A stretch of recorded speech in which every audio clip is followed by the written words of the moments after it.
Stop comparing yourself to others. It does not serve you, it doesn't do you any favors, and it doesn't allow you to focus on what really matters. Now, as with anything, I think, comparing yourself, you can use it as a tool. It's only if you have good discipline in your life, good focus, a sense of purpose, and goals that you're striving for and that you're strongly rooted in, then you can use comparison as a tool to perhaps better yourself in a certain area or see where you stand in your environment. It's natural and it makes sense. But the problem is in our society, especially with the younger generation in the world of social media, where we are now living through our smartphones, where I'm making this video and posting it, we can easily obsess over what other people have, what other people kind of buy, how other people look, how other people feel. And because we're constantly exposed to this, because it's in our smartphone, it's just a click away, we can very easily become disillusioned by the fact that others are having such an amazing life, and therefore my life is crap. My life is miserable. And I want to speak about the comparison because it goes to a deeper rooted, not issue, I suppose, but it's just part of our society now and culture now where we're living in social media and we're seeing these posts about people who are walking on the beach and they have perfect skin and they have an amazing dress and they or amazing suit and they're having the fanciest car and they're smiling and they have the whitest teeth and everything's perfect and everything's been airbrushed and adjusted to look as aesthetically perfect as it can. And you and I both know that 99% of what's on Instagram and what's on social media is fake. It's all been staged. They might well be on the beach or whatever, but it's all been staged. Everything's been crafted around that one shot. So while we know that, and while we know that what we're seeing is not a reflection of reality, it doesn't stop us from still feeling triggered emotionally by, God, I wish I was them. I wish I had what they had. Oh, my life is so miserable. My life is so boring. I'm not going to ever be good enough as them. How am I going to get to them? The thoughts start rolling on. We immediately start thinking that their life is better and therefore my life is worse. But someone else's gain doesn't mean it's our loss. So that's something I want you to think about. If you find yourself really comparing yourself to a lot of people all the time, and because of that you feel bad about yourself, really one or two things is going to happen. Either it's going to make you work harder and really strive to hit your goals, and you're going to use it as a motivational tool. And that's kind of a form of sublimation, which is where you take something negative, you turn it into a positive. So you're comparing yourself, you feel bad about yourself. You know what? I want to get there. I'm going to work harder and I'm going to get my goals and whatever it is. So you could use it as a tool to motivate yourself, or you're just going to give up. Well, what's the point of even trying? I'm never going to look as beautiful as her. I'm never going to be as rich as him. I'm never going to have the best house that she's in. Whatever it is, you're going to give up. And then what? You're giving up on your life because you see some pictures. And again, it's not the pictures, it's the meaning we assign to the pictures. It's our comparison. It's comparing ourselves to the rest of the world. Now, comparing yourself has a biological basis. We to a degree need to compare ourselves because it helps us to understand where we rank in society, what our role is in society, who is the leader, who's the follower. We compare ourselves to see what skills that we have and are we really utilizing our skills in the best way. So this is all normal. But the problem is, as with any mental health issue, when we dwell on it for long periods of time, when we dwell on the comparison of what he has, what she has, oh, I don't have this, I don't have that. If you're using it as a constant reminder of how miserable your life is, and that because it doesn't look like this perfect image that's been fabricated, you're going to feel worse. And then that's not doing you any good. That's not doing anyone any good. If you do that, you're wasting your value and potential. You are wasting your value and potential because you have value. But when you look at this picture, you think, oh, I'm crap. I'm never going to have that. I'm never going to be as good as that. This is why social media is such a problem. And again, it's not social media is the enemy. It's not that Instagram or Twitter is the enemy, but it's our interpretation of it. It's the way we get meaning from these platforms, and it's the way we use it. Because for some people, social media is amazing. It helps to grow their business. It helps them to post about their life.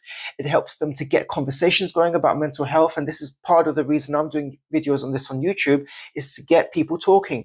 Hopefully people watch these videos, they resonate with it, they start commenting, and they start getting their life structured and on track, and really applying their true selves to their life. This is what I want to encourage, is people to become self-aware so that their genuine self can exist in the world, because that's what I want to see.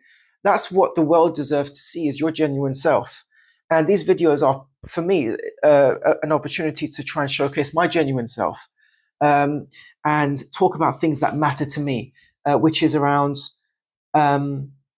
all aspects of mental health and really bettering your life. And in this case, you have to stop the comparison. You have to stop comparing yourself. It's not like you're not gonna finish watching this video and then all of a sudden you're gonna be magically cured.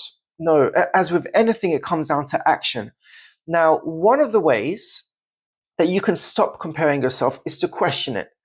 Why am I comparing myself to this person or this thing in the first place? Like, especially if it doesn't make me feel good. If it doesn't make me feel good and it's not serving me, why am I doing it?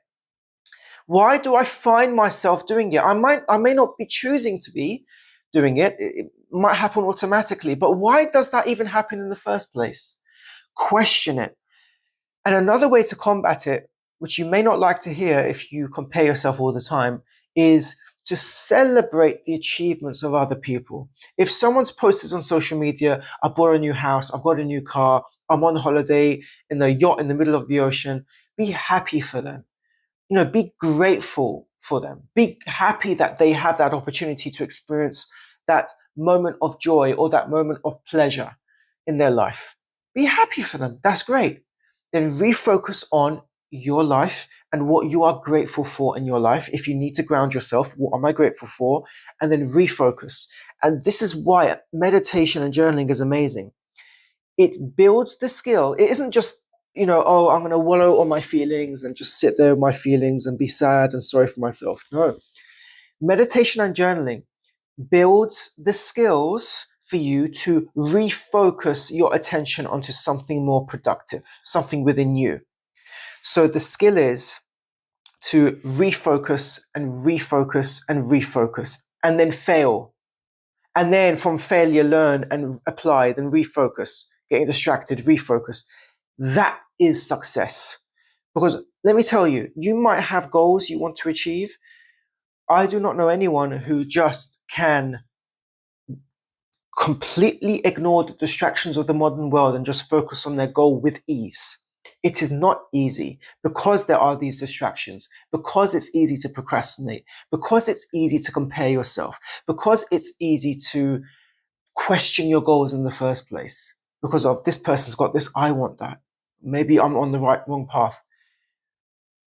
You get distracted, that happens, it's okay, then refocus.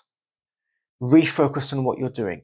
And if you need to use gratitude to get you to a place where you can first focus internally and then apply yourself to your goals, then do that. If you need to journal or meditate, do that. If you need to go for a walk, do it. If you need to see friends and have a bit of a break, do it. But these are all tools and techniques you can use to refocus on your life and be grateful for what you do have. But if you're stuck in the cycle of comparing yourself, that's not doing you any favors. It's not doing anyone any favors, because it's wasted time. And because it's wasted time, it's wasted value. You can give and offer something to the world in that time. I want to summarize the video and finish off by saying that it's important for you to have a wider purpose to attach to. You need something that you can return to anchor yourself and ground yourself. If you find yourself distracted a lot of the time, really ask yourself, do I have values in my own life that I appreciate, that I'm following? Do I have a goal or a wider purpose for my life that I want to pursue? And if you do, that gives you something to attach to. But in order to attach to that, you need to learn to detach from the things that are sucking energy out of you and making you miserable. So start to reframe the way you think about comparing yourself or the way you think about social media. If it's a tool that helps you, that's amazing. If you've got the skill set to use it in a way that's going to benefit you, amazing. But most people don't, including me on occasion when it comes to Instagram. That's why I try to avoid it as much as possible. And so I would say then reframe the way you think about it. Instagram has not helped me. I'm not yet ready to use it in a way that's going to benefit me. So let me refocus on my purpose attached to that and detach from the comparison, detach from following people's dreams that they're posting, which is all fabricated and superficial and there's nothing, it doesn't serve my life on a deeper level. So just remember that. And I want you to leave a comment below in this video of one thing that you're going to give up and why you want to give it up if it's not serving you. Thank you very much for watching.